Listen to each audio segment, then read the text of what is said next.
حضرت فاطمہ نے منت مانی کہ سفر میں میرا بابا فوت نہ ہو، تو نہیں ہوا تو اس نے چوری ٹکڑے کیے تھے۔ یاد رکھو اس کا اسلام کے ساتھ کوئی تعلق نہیں۔ اور اس آخری منگل بدھ پر بیماری کم نہیں ہوئی، رسول اللہ کی بیماری بڑھ گئی تھی۔ رسول اللہ نے روم کے خلاف لشکر تیار کیا، سیرت کی کتابیں اٹھاؤ، اور حضرت اسامہ کو سپہ سالار بنایا کہ روم پر حملہ کرنا ہے۔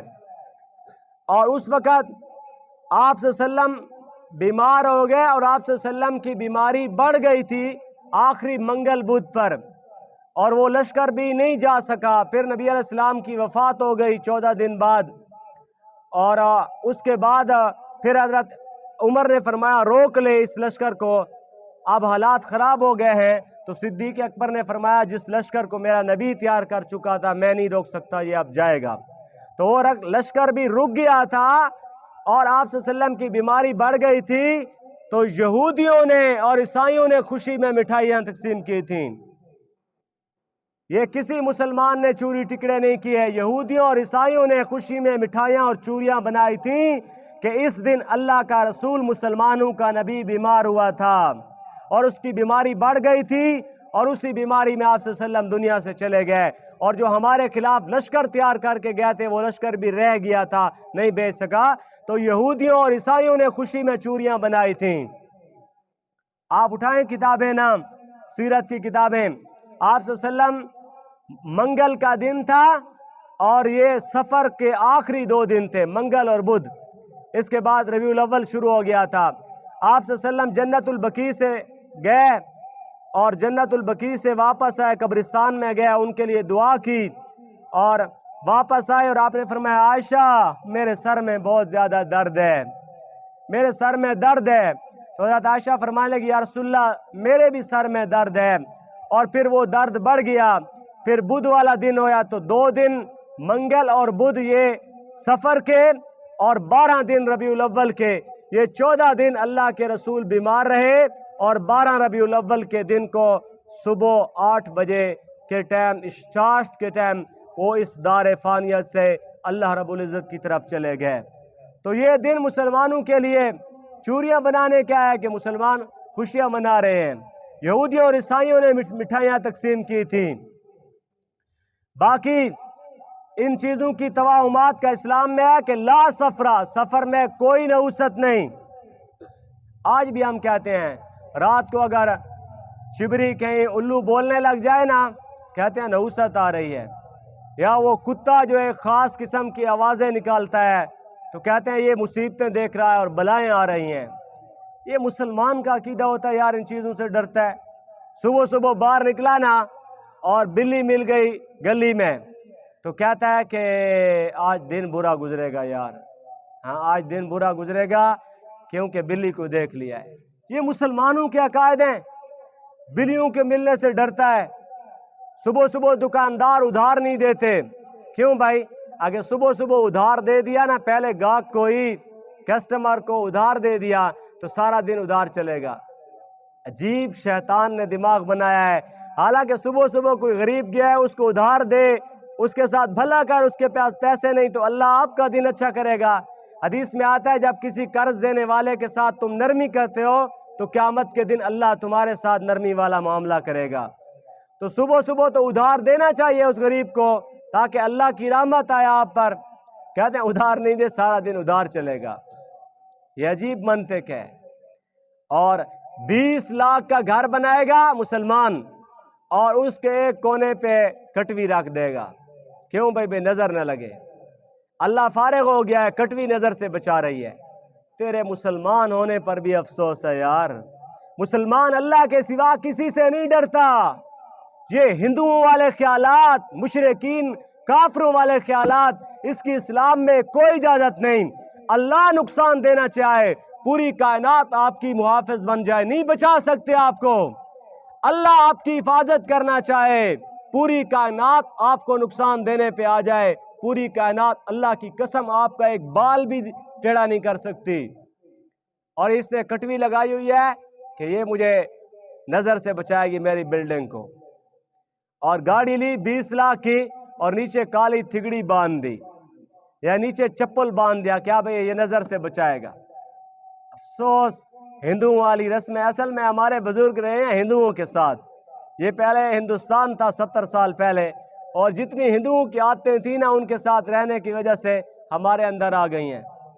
چھوٹا بچہ پیدا ہوتا ہے ساتھ چھری رکھ دیتے ہیں بھئی یہ چھری بچائے گی. اللہ فارغ ہو گیا ہے معاذ اللہ، اللہ نہیں بچاتا. معصوم پر اللہ کی حفاظت نہیں ہوتی، اللہ کے فرشتوں کی حفاظت نہیں ہوتی، چھری بچا رہی ہے. اور وہ بھی جنوں سے. جن بیوقوف ہیں کہ بھئی خالی چھری کیا کرے گی جو پڑی ہوئی ہے ساتھ. جنوں میں عقل نہیں ہے کہ بھئی جب چھری مارنے والا کوئی نہیں ہے تو خالی چھری کیا کرے گی.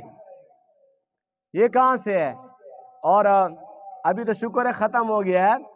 یہ پہلے جب شادی ہوتی تھی نا تو دولہا کے ساتھ جو سبالہ پھر رہا ہوتا تھا اس نے ایک بہت بڑی لوہے کی غزی اٹھائی ہوئی تھی، اور وہ غزی اس پر پھمن شمن بھی لگے ہوئے ہوتے تھے، وہ اٹھائی رہی ہوتی تھی. اور مقصد کیا تھا؟ کہتا ہے کہ جن ڈراتے ہیں یہ دولہا کو، گبرو کو جن ڈراتے ہیں تو جن نہیں ڈرائیں گے. اور جن بھی بڑے حرامی ہیں کہ ابھی تک دوسروں کی بیٹیوں کو دیکھتا تھا گلیوں میں کھڑے ہو کر کچھ نہیں کہتے تھے، اور آج حلال کی آ رہی ہے تو جن اس کو ڈراتے ہیں. یہ کون سے مسلمانوں کے نظریات ہیں؟ ہاں. اور شادی کی جتنی رسمیں اسلام کے خلاف ہیں. شادی میں 2 چیزیں فرض ہیں، ایجاب اور قبول نکاح میں. ایک کہے میں شادی آپ سے نکاح کرتا ہوں، دوسرا کہے مجھے قبول ہے. یہ 2 فرض ہیں. شادی میں 2 چیزیں واجب ہیں، حق مار واجب ہے اور 2 گواہ یہ واجب ہیں. شادی میں 2 چیزیں سنت ہیں، چھوارے یا مٹھائی تقسیم کرنا، اور دوسرے دن ولیمہ کرنا، کوئی بکرا وغیرہ ذبح کر کے غریبوں کو کھلا دینا. یہ اس کے علاوہ جتنی بھی رسمیں ہیں شادی میں سب ہندوؤں کی رسمیں ہیں، اس کا محمد صلی اللہ علیہ وسلم کے دین کے ساتھ کوئی تعلق نہیں. اور جب ہم ولیمہ کرتے ہیں تو ولیمہ میں سارے بڑے بڑے خنزیر، حرام خور، بڑے بڑے پیسے والوں کو بلاتے ہیں. کبھی دیکھا ہے کہ ہمارے کسی گھر میں فوتگی ہو جائے اور یہ جو بڑے بڑے سیاسی لیڈر اور یہ بڑے بڑے رہنما اور جو ہمارے وڈکیرے بنے پھرتے ہیں کبھی ہماری قبر کی کھدائی کے لیے آئے ہیں، قبر میں داخل ہوئے ہیں؟ کبھی آپ کی قبر کی کھدائی پر نہیں آئیں گے، کبھی آپ کی مصیبت پر نہیں آئیں گے. ہاں سیاسی تمہ ہو تو الگ بات ہے. وہ شور کوٹ کا علاقہ ہے، ادھر ایک سیاسی گیا ہے فیتہ خانی کے لیے، چونکہ جب ووٹ قریب آتے ہیں تو یہ فیتے ان کو یاد آ جاتے ہیں 4 مہینوں کے، 5 مہینوں کے. تو فیتہ دینے کے لیے گیا ہے تو ادھر کہتا ہے ماشاءاللہ بڑا اچھا آدمی تھا، اللہ اس کی بخشش کرے، میرا دوست تھا، میں اس سے بہت زیادہ پیار کرتا تھا. دوسرے نے کہا یار اس کی تو ماں مری پڑی ہے، تو کہتا ہے میرے ساتھ اس نے اچھا ٹائم گزارا اور میں اس سے پیار کرتا تھا، میرا دوست تھا. تو یہ ان کو بلاتے ہیں. کبھی آپ کی قبر کی کھدائی کے لیے یہ لوگ نہیں آئے. یہی غریب دہاڑی چھوڑ کر، مزدوری چھوڑ کر آپ کی قبر کی کھدائی کے لیے جاتا ہے. تو جب شادی کا وقت آئے تو انہی غریبوں کی دعوت کرو نا، جن کے بچے گھروں میں دال کھاتے ہیں اور آلو کھاتے ہیں. ایک دن شادی کا کھانا کھا لیں گے تو خوش ہوں گے، آپ کو دعا دیں گے، اللہ بھی خوش ہوگا، اچھا کھانا کھا لیں گے. ان کو بلاتے ہو جو آتے ہیں اور 2 گالیاں بھی دیتے ہیں اور مونچھیں پہ صاف کرتے اور چلے جاتے ہیں، اور جو کبھی مصیبت میں آپ کے پاس نہیں آئے. تو اس کے علاوہ دیکھیں آپ، یہ شادی اور بیاہ یہ دونوں عربی زبان فارسی کے الفاظ ہیں، فارسی مسلمانوں کی زبان ہے. اور اسی طرح یہ جو دعوت ولیمہ ہے دونوں عربی کے لفظ ہیں، نکاح عربی کا لفظ ہے. ہاں تزوج، زوجہ، تزویج عربی کا لفظ ہے. مجھے بتائیں یہ الفاظ مسلمانوں کی زبان عربی ہے اور فارسی ہے، یہ مینڈی کی زبان کا لفظ ہے. مینڈی عربی کی کسی ڈکشنری میں ملے گا؟ اور یہ تیل اور مینڈی یہ لفظ بتا رہے ہیں، یہ ہندوؤں کے ہیں، ہندی زبان کے، ہندوؤں کے ملے ہوئے ہیں، ان کا اسلام کے ساتھ کوئی تعلق نہیں. تو ان رسموں سے مسلمانوں کو جان چھڑانا چاہیے. میرے نبی نے خود 11 شادیاں کیں. میرے نبی کی 4 بیٹیوں کی شادیاں ہوئیں، حضرت زینب کی، رقیہ کی، کلثوم کی، حضرت فاطمہ کی.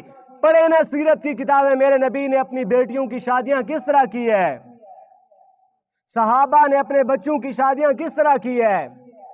وہ تو ہم کہتے ہیں گھر میں شادی ہو رہی ہے یا مطعم ہو رہا ہے، میت ہے اس گھر میں. الٹا اسلام کے ساتھ اور نبی کی سنت کے ساتھ ہم مذاق کرتے ہیں، تو ان توہمات سے اپنے آپ کو بچائیں۔ کسی پرندے میں نحوست نہیں۔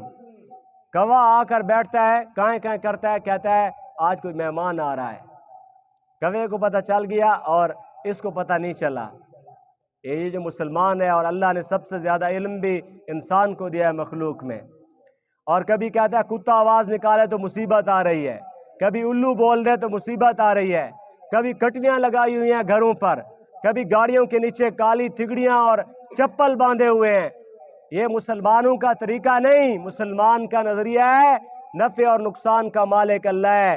کوئی زمانہ منحوس نہیں، کوئی سفر کا مہینہ منحوس نہیں، کسی دن میں نحوست نہیں ہے۔ اگر نحوست ہے تو ہمارے اپنے اعمال کی ہے، ہمارے اپنے گناہوں کی ہے۔